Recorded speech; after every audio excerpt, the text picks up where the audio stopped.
Cloudcast Media.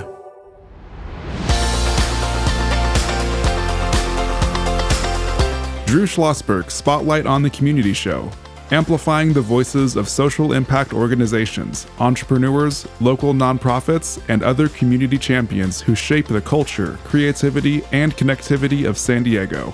Brought to you by Mission Fed Credit Union, bringing good things to San Diego for over 60 years. Learn more about what is good for you and good for all by visiting www.missionfed.com. I'm Drew Schlosberg of Cloudcast Media, and we are absolutely honored to have on the show with us today Jason Gleason. He's a board-certified nurse practitioner, retired lieutenant colonel. He is the founder of the Rocky Mountain Stroke Conference, a national speaker, and 75 things I haven't mentioned over here. Jason, how you doing? Good morning. It's great to be with you. Well, listen, we are honored to be with you, and we're going to chat about a variety of things. The National Association of Nurse Practitioners, first and foremost. Thank you so much for your service. Really appreciate that. I appreciate that. Thank you very much. You bet. So talk about how important the nurse practitioners are in healthcare. My father was a medical doctor, so he spoke, and I got a chance to see his nurses up front and personal, and my goodness, so valuable for 75,000 different reasons. Talk about that. Wow, I'm glad to hear that. And thank you. That's such an important question. You know, there are 4.2 million nurses across the country taking care of patients. And in the nursing profession, there's different kinds of nurses. There's licensed practical nurses, there's registered nurses, and then there's nurse practitioners within primary care settings and other specialty care settings, in addition to nurse anesthetists and nurse midwives. So there's different groups of nurses out there. All of us are providing great care for our patients. So as a nurse practitioner, that's my profession within the nursing role. And we do a lot of similar things that our physician colleagues do. We can order tests and prescribe medications and see patients on a regular basis, do evaluations, and refer them to get the care that they need as well. You know, if we can't handle it or take care of it in primary care, we usually refer on and make those contacts in our community. What got you into this? What lit your fuse on this? Was it something when you were in school? Something when you were in the military? In between? Talk about that. Drew, it's so interesting. I was sitting in my chair in my high school biology class, and I remember our teacher said, if any of you are interested in healthcare, why don't you go volunteer at the local hospital? And I thought, I don't know, is that right for me or not? I'd love to do it, but it's kind of, it's scary when you're a teenager to do that. And so I decided, I took the plunge. I went and volunteered at my local hospital. And I was mostly in the emergency department. And I just absolutely loved the connection that the nurses and physicians and all their staff had with the patients and all of the great care that they could give them really when patients needed it the most. So that's where my interest started. And then after that, I just continued into nursing school. I became a registered nurse. I worked in the hospital setting and the clinic setting. And then I decided to go to school again to get my master's degree as a nurse practitioner. And then I graduated with that from Gonzaga University in 2001. And then for the last 2 decades over that, I've been working as a nurse practitioner, taking care of a wide variety of patients. And currently, Drew, I get to take care of the best patients on the planet, our national heroes at the VA. No, that's terrific. And by the way, go Zags. So I just had to say that even though they beat my Bruins, we won't go into that too much down the road on that aspect of it. No, that's fantastic. And now, were your parents or relatives, were they into the medical field or health field at all? Not so much. My dad was a school teacher. I learned a lot from him about education because so much of what we do in nursing and healthcare is, connecting and then empowering our patients with that education and information so they can make informed decisions for themselves and really partnering with them. So even though I didn't have, a healthcare provider in my direct family to kind of set the goals and the pace for me and my future, I certainly learned a lot from my dad as an educator. My mom as well. Yeah, she was a business owner and owned a bakery. No, that's terrific. We're chatting with Jason Gleason, a board-certified nurse practitioner, talking about the National Association of Nurse Practitioners. We're going to get to the Rocky Mountain Stroke Conference. He's the founder of that, and talk about his interest in stroke awareness. And so forth, and really going to deep dive in the second half of the program on veteran health care. We can't talk about that enough, and just you'd be interested in this. One of our guests later on in the Spotlight Show is going to be Rear Admiral retired Mark Balmert. Mark and I have been working together for quite a while. He's in charge of the San Diego Military Advisory Council, so I'll make sure I give a shout out to you to Admiral Balmert when he comes into the studio on this. Let's do a little bit of a shift to the Rocky Mountain Stroke Conference. What got your interest in founding this? Drew, I've taken care of patients with stroke after they've had their strokes, right. And it's devastating. Many people out there, your listeners, know somebody that's had a stroke. 800,000 people in our country have a stroke every single year, and every 40 seconds, while we've been talking, every 40 seconds, someone out there in our country has had a stroke, and sadly, very sadly, every 3 to 4 minutes, somebody dies from a stroke. So it's a serious health issue for our country. It's the fifth leading cause of death. And I know that firsthand because I've taken care of these patients and see how devastating it is. But, unfortunately and very tragically, Drew, I know the other side of stroke. It's very personal. My wife of 16 years, we had a great life. We had 3 young boys, 7, 9, and 14 at home. And it was a perfect summer day. And my wife was in great health. She just turned 40 years old. And I remember leaving the house, going to work. It was a Saturday morning, and I went to work to the emergency department, actually, where I worked at the time. And I remember looking at her in the kitchen, and those routine things we say to our family members, I'll see you tonight, I love you, right? As we walk out the door. And I'll never forget that, because a half hour later, into my shift in the emergency department, I was seeing a patient, and somebody came and knocked on the door and said, "Hey, the ambulance crew, the EMS is at your house, and they need to talk to you." And my heart dropped. You worry. It's like, well, what is going on there? Because I know why EMS goes to homes. Many of your listeners do as well, because they've experienced that, right, or know someone that has. So they said my wife was having some symptoms. She was vomiting. She was dizzy. Her eyes were a little off, but she was able to walk. She was able to move her extremities. And so they brought her into the emergency department, and horrifically, she had a stroke at 40 years old. It was horrific for her and myself, and especially our kids, So I have a personal connection to stroke where I just want to, knock it out and crush disabilities and really save lives and improve people's quality of life. So how did that turn out? Well, Drew, I remember being in the ER, the ED, the emergency department, right, when she came in, and I was rubbing her feet, trying to be a consoling husband and reassuring her that everything would be okay. And I'll never forget it, Drew. I looked into her eyes and I said, "I love you. I really love you, and things are going to be okay." And I will never forget this. She looked up at me, and I'm sorry, it's I can't even. 2011 that this happened, but it still grabs your heart like it was yesterday. Can't imagine. She looked up at me and she said, "I love you too." And those, Drew, were the last words that she ever said to me. Because after that, she started posturing, with a brain injury from her stroke, and then she had to be intubated. And in her case, there's a condition called locked-in syndrome, which is a horrific condition for patients because their entire body, from their head to their toes, is completely paralyzed. They can't move at all. They can't swallow. They can't eat. They can't move any of their extremities or any of their body. Sometimes they can move their eyelids, but that is it at the max. And it's all because the damage from the stroke is in the back of the brain that connects the brain to the body. And you have that issue, but the rest of your brain is functional, which is horrific. So you're aware, you have the emotions, you know that you're trapped in this body, that you're locked in it.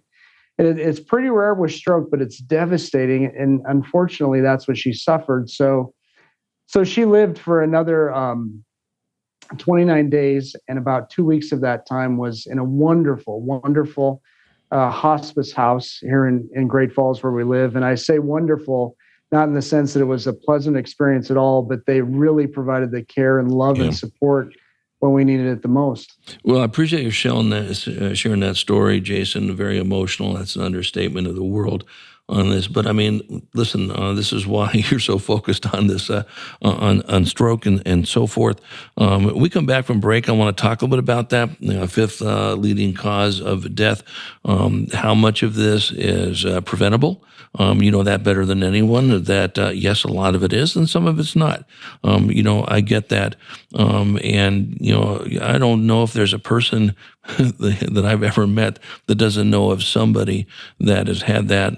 I've had someone very, very close to me that has had that. One just passed away in September, and almost a similar situation, what you just described, and then others. But you know what? You can't do enough to shout that out. So when we come back from break, we're going to chat with Jason Gleason more about stroke and so forth. He's the founder of the Rocky Mountain Stroke Conference.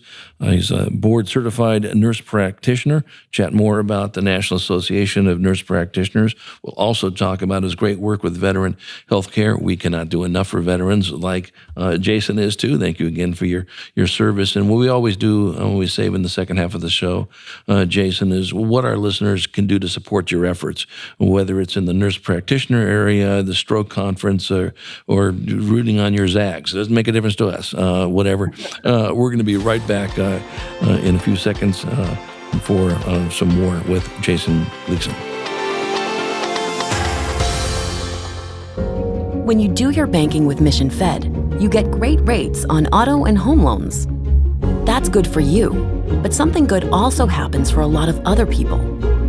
We're not for profit, so we put money back into the community to help lots of great nonprofits to keep San Diego strong. So you're not just getting something good, you're doing something good. Come to Mission Fed. It's banking that's good for all.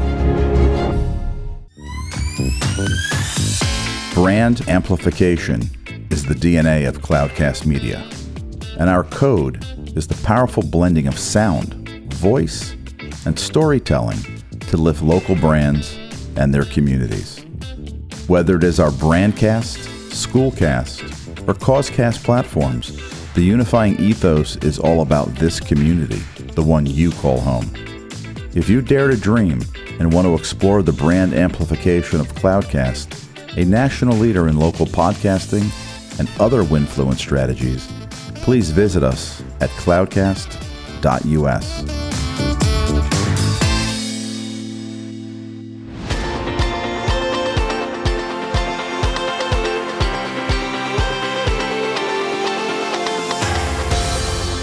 I'm Drew Schlosberg of Cloudcast Media, and you're listening to another edition of Drew Schlosberg Spotlight on the Community Show, the nation's longest-running community podcast. We're now in our 17th year, joined by our good friend Jason Gleason, board-certified nurse practitioner. He's also the founder of the Rocky Mountain Stroke Conference, and our Spotlight show is brought to us by Mission Fed Credit Union. Just been doing wonderful things in our community for more than 60 years. You talk about a great community advocate, Jason. Mission Fed does it every single day and have for 60-plus years. But I'm going to get back to stroke and talk about a fifth leading cause of death, as our listeners heard, near and dear, obviously, to Jason and to his world on this. How much of it is, listen, humans can't trust you as humans sometimes, right? Right. How much of this is actually preventable? Listen, you can't weigh 700 pounds and have 15, hot dogs every single day, or not exercise and do this. How much of the stuff is really preventable? Drew, again, that is a wonderful question as well. And when you look at it, in San Diego, can I just say this? Can I plug San Diego? Please plug San Diego. My boys and I love your city and your county, and we spend at least one time a year down there. Love the zoo, the beaches, and most importantly, the people. You're just wonderful, down to earth, salt of the earth folks down there. that are so kind. So it's such a pleasure to be on your show. I'm going to interrupt you for 1 second, because now that you said this, I'm going to be very disappointed when you don't ring me up with your boys the next time they come, and I'll get together some of my colleagues, and we'll show you guys some fun, even more fun you've had down here. It'd be my honor to do that, Jason. We would love that. Count us in. Count us in. Beautiful, beautiful. Back to stroke. Yeah. Yeah. Your question was, what do you do to prevent stroke? Yeah. And when you look at stroke and the devastation of it, I just shared my personal story. Right. It's pretty scary to folks, and it's pretty complex. And, what are the signs of stroke, and what should we look for? And it's so complex, but I hope I can share with your listeners some key take-home points today that they can really use and possibly save a life of their family member or colleague or friend or coworker. And so when you think of stroke, think about prevention first, because it's easier to prevent something than to treat it after, right? Exactly. And so 80% of stroke is preventable. 80% of stroke is preventable, which is fantastic. There's a lot that we can do to take the fear out of stroke and empower people, empower communities, to do these things to help prevent stroke. So when you look at stroke, there's risk factors. And you mentioned some items like, a poor diet or a high-fat diet, those kind of things. That's a risk factor. When you look at the list of risk factors, the things that are at the very top, number one is smoking tobacco use. Smoking tobacco, when you smoke cigarettes, people think of the lungs as getting the hit, right? All those chemicals and the smoke going into the lungs. And certainly there's a big impact there. But what cigarette smoke also does, and the chemicals do in your body, it damages the inside of the blood vessel, the lining of the blood vessels. It damages those. And over time, that damage can lead to plaque buildup, if you also have high cholesterol. And then it can also eventually lead to a clot developing. And a clot blocks the blood vessel, and then blood can't get beyond it with the essential nutrients and oxygen that cells need to survive. So that part of the brain, or if it's in your heart or your kidney or whatever part of your body you're talking about, but especially the brain, those cells will die off and they never come back. So smoking tobacco actually doubles your risk of having a stroke if you smoke. If you have diabetes, the same thing goes on with diabetes. If you have elevated blood sugar in your bloodstream floating around, it's not being used like it should, then that too damages that lining of the inside of the blood vessels, and that can lead to long-term damage, plaque buildup, and blockages, or even ruptures of the blood vessels, like a pipe bursting in your house, and then blood leaks into the brain. But most strokes are related to a blockage, an ischemic stroke, we call it, and that too doubles your risk of having a stroke. And then high blood pressure. This is a big one, and it's often overlooked because I'll tell you, I see so many patients that are young, they're otherwise healthy, they have no symptoms, and yet they're diagnosed with high blood pressure, and they wouldn't even know it unless they got into their nurse practitioner or physician for their health checks. And 50% of the entire country has high blood pressure, and many of those people don't even know it. So that too is a risk factor that doubles your risk of having a stroke. Yeah, and when you talk about all of those, what it comes down to is, when's the last time you chatted with your healthcare, person, right? Well, I haven't been there in 7 years. Really, that's not a good thing to do, okay? Right. And listen, we all know this too, and you'll know this. And I'm old and I'm drawing a blank on it, but you know exactly what it is. What is the test when they check to see how clear the veins are from like the legs to your heart or your legs to your brain? What type of test is that again? Talk about that. Yeah, there's a number of tests that we can do in healthcare. An ultrasound to look at the blood vessels in the legs typically. And sometimes, like if you're checking out your aorta, which is your large blood vessel that leads off your heart and goes down your abdomen. But then there's other tests that provide more detail even than that, such as a heart cath, where they shoot dye and they light up the blood vessels on the heart. And they can do the same thing in the brain, and they can kind of map it out to see where those near blockages are at, so they can do something about it before you have a stroke or a heart attack. Right. I really encourage people to do that. I had one of those tests. I've had a couple of those. First of all, my doctor was amazed that based on the garbage I put in my system, my arteries were so clear. For God's sake, he goes, "You don't deserve this." I don't mean to make light of it though, but it was something that was important, and I would ask your healthcare provider to say, "Listen, it's one thing to check all these other things out, and you read this stuff all the time, Jason. You know this better than anybody. I'm a long distance runner. I'm doing great. Yeah, but you know what? Your arteries are blocked, and you wouldn't know it." Right. And Jim Fix comes to mind, one of the long distance runners on this. But, talk a little bit about how important it is. It sounds obvious, us humans don't do it, but you just got to get yourself checked out, do you not? Absolutely. And, it's a struggle, including for me. I don't like to go to the healthcare clinics to get checked, and nobody usually does because you know what's going to happen. They're going to tell us stuff that we need to work on, right? 100%. Yeah. 100%. Absolutely.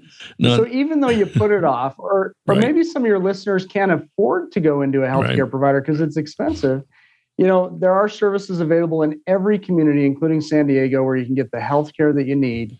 And so what the recommendation is you get in to see your healthcare provider. The best care would be annually. Get in for your annual checkup. And that's often put off, especially during COVID when we had all the restrictions. But now that is winding down, especially now because people have not had their wellness checks in the last 2 to 3 years, a lot of them. So make an appointment to get into your nurse practitioner or your physician. And what I really love about the American Association of Nurse Practitioners, which is my professional organization across the country, is that they have a fantastic tool on the internet. And you just go to wechoosenps.org, and it'll take you right to a screen where you can enter your location, and up will come a list of nurse practitioners in their community that they can then call to get those wellness checks. And our physician colleagues have the same kind of tools out there, but that's the one for nurse practitioners. No, I think that's fantastic. And of course, May is National Stroke Awareness Month, as we've been chatting with Jason on this. Jason Gleason is a board-certified nurse practitioner. He's the founder of the Rocky Mountain Stroke Conference. Hey, listen, if people want to get a hold of you, you're so approachable, you got so much great content. Can they get a hold of you directly, or is there a website to get a hold of you? What's the best way? Absolutely. I do have a website because I get a lot of questions about this, but even more important, I want to put information out there because information empowers people, right? Right. And so I have a website. It's super easy, www.jasongleason, Gleason, just like Jackie Gleason from the good old days. Good old days. JasonGleason.com. And I have no relation to Jackie. I wish I did. Well, listen, you're even more personable than him. Jason, promise me you'll make a return appearance on the show. I mean, we just touched base on some of this stuff, and would love to have you come back on when you come up for air. How's that sound?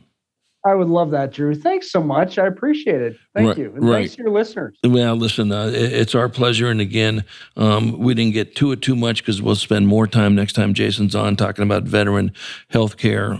As you may or may not know, we highlight a lot of the work that veterans and veteran groups are doing here on our Spotlight show as well. And as I mentioned, following you in about 2 minutes is Rear Admiral Mark Baumert from the Navy and retired here, now runs a great organization. I'll give him a shout out from you, and I'll look forward to that phone call when you and your 3 kids are here in San Diego, and then also we'll make sure we get you back on for another interview down the road.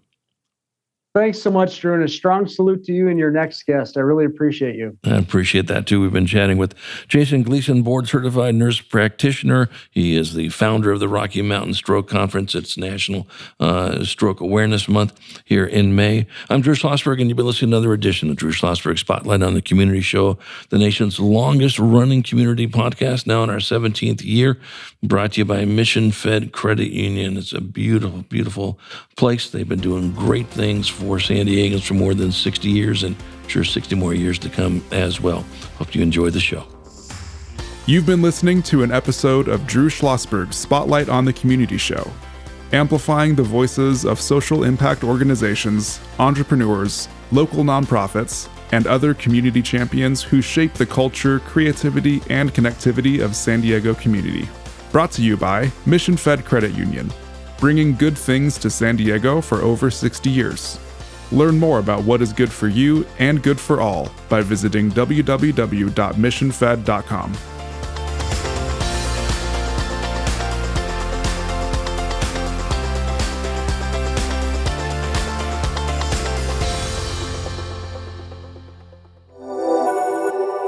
Cloudcast Media.